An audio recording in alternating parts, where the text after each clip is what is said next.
Hey there folks, it's me TheTacticalBrit, and you're seeing Beyond the Wire, the brand new WW1 shooter from the guys at Offworld Industries. Now if that name sounds familiar, well it's because it is. They create Squad, and they've also done Postscriptum, and they're the publishing team behind both of those games. Offworld has kind of become a well-known name now in the tactical shooter industry. They've done a lot of titles, and I think in general Squad and Postscriptum have been a huge success. We're talking about, a team that basically went from remote working in various locations across the world to actually have founded a studio now in Canada.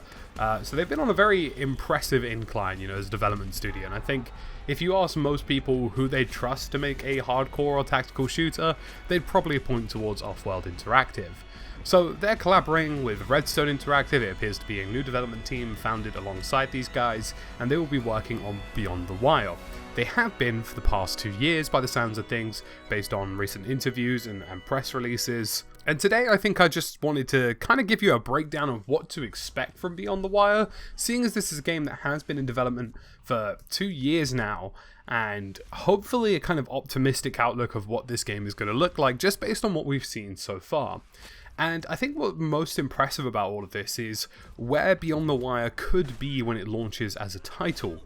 They are using the identical code base from Postscriptum and Squad, so all of the backend is effectively solved for them, be that networking, how to manage voice between individual players, ballistic systems and things like that have all effectively been done on the code base for a while now that Offworld has developed.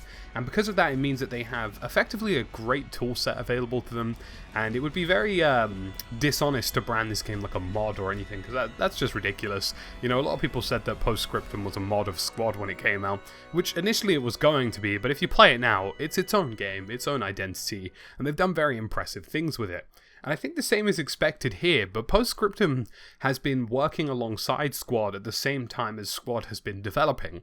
That game is nearly done now, and Postscriptum is in a very, very good state now. So we effectively have a game like Beyond the Wire, which is releasing with a code base that is effectively more or less finalized in a lot of ways, and I think it shows in the trailer. These guys are trying to create a visceral World War I experience, and I could say graphically speaking, and just in terms of the atmosphere they're accomplishing here, it looks like a lot of the effort has gone in that department, and for a good reason as well. The code base for most of the game is already there with ballistics, so a lot of effort that probably would have been spent on that department, whilst I'm sure there still is some to get things finalized and changed for the game, won't be as over the top as a game like Postscriptum, which sort of had to develop alongside Squad. So I think it shows in the trailer. I think you can see it graphically. I think you can see it in the attention to detail. This is certainly a much more gritty and visceral experience than you've seen in the other games. And what's really great about the other games is they do all of this naturally. But sometimes I do feel as though atmospherically they're lacking a little bit here and there, And one of my favorite maps in Squad is the one with the burning oil fields in the background. And one of my favorite ones in Postscriptum are the night maps, because they just give you that extra layer of atmosphere that I feel sometimes is missing from the game in order to create a really, in-depth and immersive experience, so to speak. That's not to say that they don't give you immersion. I mean, you guys have seen the intros to my Postscriptum videos, and you'll know that they can give you exactly that. And it's all organic, which is what's fantastic about it, but I've always felt like there could just be a little bit more stuff to make it work a little bit more in a better direction and make sure that it's a bit more polished. And I think that's exactly what you're seeing here from Beyond the Wire. So in terms of what to expect in gameplay, it's really straightforward in that department. The ballistic system is going to be the same. And based on the sort of level of production that I know Offworld Industries is accustomed to, it means that they are probably going to be modeling all of the individual World War I weapons, probably capturing sounds for all of those individual World War I weapons, because bearing in mind, Offworld is fantastic at making sure sound in their game is very well done, and I can imagine this game will be no different, although it's handled by a different development studio. It's not Periscope Games, it's not the guys behind Squad, although some of them are working on this as well. That has been confirmed. For the most part, you can expect that kind of standard and that decency and quality that we expect from these individual titles to already be there. You will get scanned weapons or weapons that are, artistically accurate. You are going to get weapon sounds that sound punchy and strong. And I think for the most part, the actual gameplay dynamic is going to be very similar. You know, we've got rifles in Postscriptum which can probably emulate a lot of what the World War I rifles are going to look like, and you know, things like the Lewis gun and whatnot, although they're not in the game at the moment for Postscriptum, it's safe to say that, you know, you can kind of picture and imagine, if you've played Postscriptum, you can kind of imagine what a World War I hybrid of that would look like. And in a lot of ways, I think that also shows in the trailer. You know, the Postscriptum trailer that they released for Chapter 2 and the upcoming Chapter 3 one, which is actually out very soon, looks almost a lot like Beyond the Wire. Beyond the Wire looks a lot more graphically polished and very fancy in a lot of places. But in terms of like how the character models move and like, you know, how the gun sounds are sounding and how things in general are just sounding, that visceral experience you come to expect from games like Postscriptum and Squad, that's very much in the DNA of what's being created here in Beyond the Wire. And as somebody who's put probably close to like 1,000 or more hours into Offworld Industry games, be it, you know, Postscriptum or... I played Squad when it was pre-alpha 2015, you know, when there were no vehicles in that game, there were no gun sights, the AK-47 sounded like a toy, you know, a very long time, you know, 5 years now playing these games. And in a lot of ways, I think that shows the DNA is there, because I, as somebody who has played those games and understands the ins and outs of them for the most part to a relatively detailed level, you can just see it. You can see it in the game, even though it's a trailer, even though it's a cinematic trailer. You can see the elements that make it an Offworld Industries publication already there in the trailer, and I think that's a great thing to see from the get-go. And if I'm right, and they are using the same code base, they're going to use the same server system, all of the not necessarily difficult stuff is done for them, because I'm sure they're going to have to, you know, chop and change stuff here and there, and it's not to discredit the efforts they're making as a developer or to say that they're, you know, not really making a game. They are making a very standalone independent title here, and there will be effort, but with that code base already there, it gives them such a solid and strong foundation to move forward from.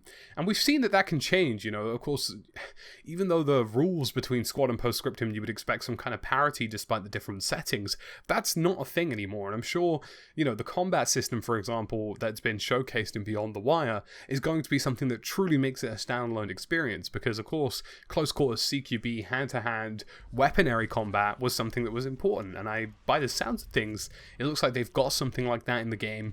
It seemed to be shown off a little bit in the trailers as well. And stuff like that does require a lot of effort. But all in all, with that strong code base, I think they've got a really great place to go from. I'm sure we're going to see some really good polish to this game in the future. You know, see it as a game that's being really well defined and made in an independent standalone experience. But I think just having, you know, that background, that Offworld Industries DNA is really going to put this in a great place. And if you've played Postscriptum, you know, the gun handling, the sounds, the experience is fantastic, and that's a huge credit to Periscope Games.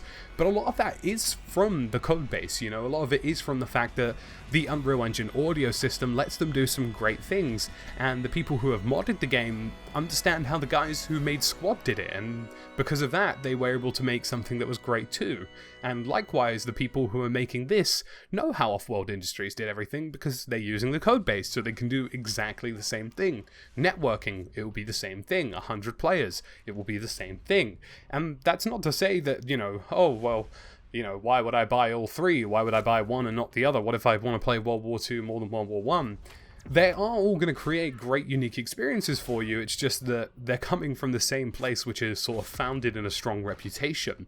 And that's, you know, a good thing to be at. And whilst Offworld Industries has had, you know, some community trouble here and there, you know, every game does that when they change something. Somebody will say, oh, you know, we don't like this, or, you know, the big issue surrounding stuff like permadeath in Squad. At the end of the day, you know, the developers are making changes they think will work for the game.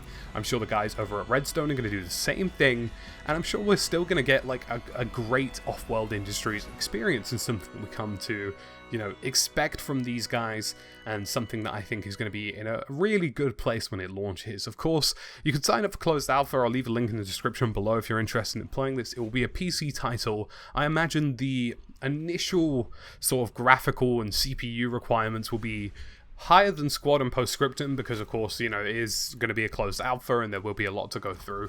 But also just because I think this game is kind of like a generational improvement on the last two. I'm expecting to see the graphics level bumped up a bit. I'm sure they're using lots of new assets from Unreal Engine in terms of what they can achieve from the engine and pushing it just that little bit further.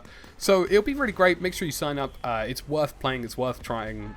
Anything that is Offworld Industries for me is worth giving a go because these guys have made some fantastic titles, published fantastic titles, and knowing that some of the developers are working with Redstone, who are a new entity, whilst, a lot of this video has been like, yay, go Offworld, I am interested to see what these guys can accomplish, but it's just the fact that I know that there are some Offworld people working there that kind of gives me a lot of confidence in the title, because I have a lot of confidence in those individual people and what they do in the games they create. So folks, it's been me, the Tactical Brit. As always, thank you for watching. Leave a subscribe if you haven't been here before. Believe it or not, 90% of average viewers on YouTube aren't actually subscribed to the videos they're watching. So, hit the button. It's always good for us. And yeah, feel free to chat with me about Beyond the Wire in the comment section. As always, folks, thank you for watching, and I'll catch you again in another video.